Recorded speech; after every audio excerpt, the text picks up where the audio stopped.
Essa é uma história das coisas pequenas.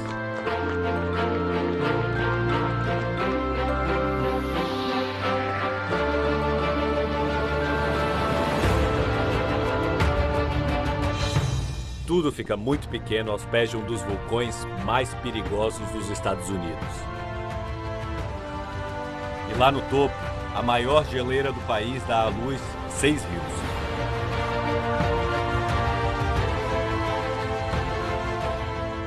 Mas, se por acaso hoje, esse vulcão adormecido resolvesse demonstrar a sua fúria, tanto gelo misturado com lava formaria um material pesado e duro como cimento, que deslizaria morro abaixo com muito menos suavidade do que a água cristalina. Desse ponto de vista, tudo se torna pequeno e frágil. Desde as minúsculas flores subalpinas que só florescem durante 4 semanas do ano. As pequenas marmotas, essas bolas de pelo cavadoras de túneis subterrâneos. Aos veados atentos a qualquer sinal de ameaça. E os mais bravos dos homens. Tudo fica muito pequeno perto do vulcão que hoje é chamado de Monte Rainier. Não escaparia dele nenhum dos bichos mais perigosos desse lugar. O dono disso tudo. A gente está entrando agora na terra do urso negro. É uma reserva de vida selvagem no coração de uma floresta. A gente está aqui por conta e risco, não tem ninguém guiando a gente. Só o que disseram é que a regra principal é respeito. Andar devagar, fazer o mínimo de ruído possível. O urso negro pode chegar a 2 metros de comprimento e pesar 160 quilos. E se a gente entrar no caminho de um deles, pode ser o fim da nossa viagem que mal começou. Até que a gente percebe uma vegetação recém-pisada. E olha quem a gente encontra. A gente está a poucos metros de distância de uma família de ursos negros selvagens. Aqui a gente consegue ver um, olha só. Ele está ali no meio daquela vegetação baixinha. A recomendação é que a gente faça muito silêncio para não assustar o bicho e para também que ele não venha para cima da gente. O que a gente não pode é ficar entre a mãe e um filhote. Porque nesse caso a mãe faria de tudo para proteger o filhote. Por isso que a gente tem que manter uma certa distância. Mas daqui a gente consegue ver o bicho, que bicho lindo. Parece que ele acha que chegou mais gente pro almoço. Olha só, ele tá curioso também. Ele quer ver quem tá aqui. Dessa vez ele olhou pra nossa câmera e não entendeu direito. Preferiu se esconder. Talvez tenha ido contar pra mãe. Talvez para ele tenha sido um dia tão especial quanto o nosso. O dia em que viu humanos.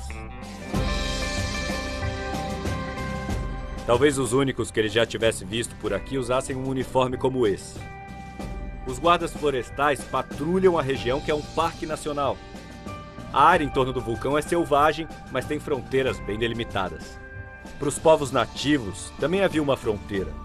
Era a parte branca da montanha. Quem entrasse na zona de neve eterna tinha que baixar as armas. Uma zona neutra, de paz. Um sinal de respeito a um deus, um espírito, a maior força de todas. A força do vulcão. E é em volta dele que nós vamos fazer nossa viagem de hoje e você está convidado. E aos pés desse vulcão, paisagens de todas as cores. Um estado que tem tanto verde que ganhou o apelido de Esmeralda.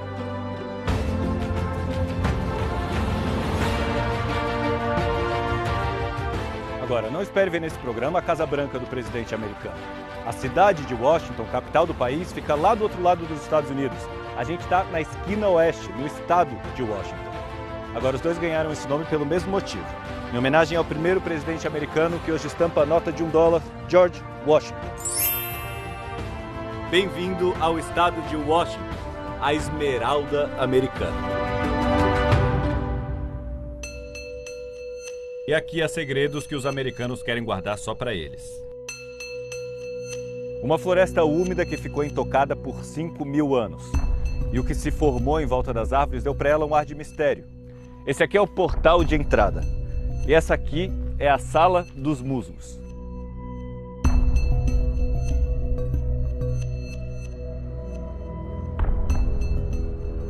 O ar desse lugar é diferente do que o que você está respirando agora. É super nutritivo, úmido, cheio de água e minerais. Por isso que esse musgo é capaz de se desenvolver. Ele se alimenta apenas da água e dos minerais do ar. Não tira nada das árvores, que podem chegar a 85 metros de altura. Isso é como se tivessem 47 eus um em cima do outro. E no meio da floresta gigante, algumas árvores são ainda mais impressionantes. Olha essa aqui. Desde a hora que as raízes saem da terra, ela está coberta de musgo e as raízes vão se entrelaçando e chega uma hora que a gente não sabe mais o que é raiz e o que é tronco. Ele vai se transformando nesse tronco gigante que de repente se divide em dois e elas viram árvores siamesas, que são cobertas de musgo até lá em cima, quando surgem os primeiros galhos. Mas com os ventos fortes do inverno, muitas árvores não resistem. Elas não têm raízes profundas porque o solo também é super nutritivo. Água puríssima na superfície. Mas a morte de uma árvore não significa o fim da vida. O tronco vira uma caixa mágica que aquece os brotos durante o inverno gelado e acaba virando um berçário onde a vida recomeça.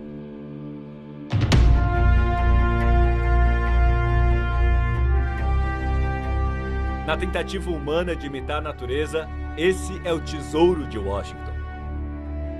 O obelisco espacial fica na capital, Seattle. E um elevador que sobe até lá, tá vendo ali? A 184 metros de altura tem um observatório. Mas quando aqui do topo a gente vê aquele gigante ali, até essa torre parece pequena. Na época da construção, nos anos 1960, estava sendo lançado um desenho animado. Os criadores usaram o obelisco espacial como inspiração.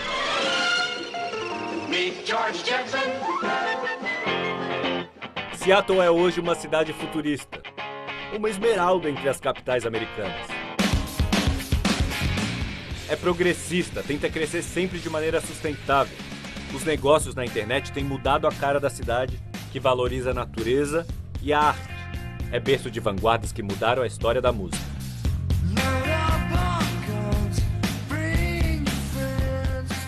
Todo lugar tem uma história. Algumas são mais misteriosas que as outras. A desse lugar aqui se esconde no fundo do mar. Embaixo dessa ponte dizem que existe um monstro. Um polvo de dezenas de metros de comprimento. Afinal, o que mais seria capaz de abalar uma estrutura como essa? Uma força do além que faz uma ponte de quase 2 quilômetros parecer uma ola num jogo do Brasil. O que os cientistas dizem é que os engenheiros erraram os cálculos e que o vento de 40 km por hora era capaz de fazer isso aí. De qualquer forma, a antiga ponte colapsou. A ponte foi reconstruída logo depois, mas os moradores juram que aqui embaixo ainda mora um polvo gigante. Você acredita? A gente resolveu investigar. Dessa praia, os nossos guias nos orientam. E convenientemente eu fiquei sabendo agora que esse polvo é um dos bichos mais perigosos dos mares. Ele já atacou mergulhadores, e não usando a força, mas a inteligência. Aí eu pergunto para Amy, a nossa guia nesse mergulho, o que aconteceria se o polvo me atacasse. Ele vai fazer assim, e talvez possa tirar até a sua máscara. Eles têm nos tentáculos uma dupla fileira de ventosas. O que o polvo faz é grudar as ventosas no respirador e na máscara do mergulhador e simplesmente puxar. É quase impossível se livrar.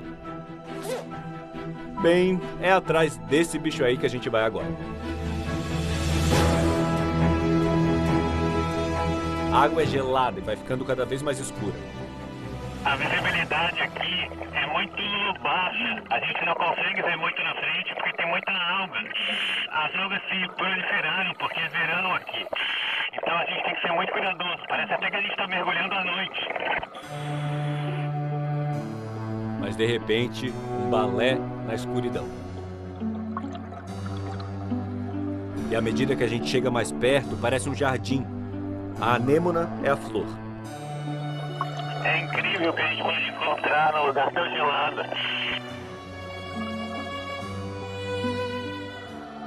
Esse é um peixe-rato, ou uma quimera. Esse outro parece um pássaro flutuando no ar. Até que, de repente, olha quem estava tentando se esconder embaixo da pedra e esqueceu alguma coisa de fora. Esse é o polvo gigante do Pacífico. Ele tem a inteligência de uma criança de 7 anos. Um bicho desses pode chegar a 100 quilos e ter 9 metros de ponta a ponta. É claro que ele não seria capaz de derrubar uma ponte. E também não é assustador se não é ameaçado. Na verdade, ele é o mascote do estado e por isso está numa região protegida. A 20 metros de profundidade a gente não ouve o vai-vem da superfície.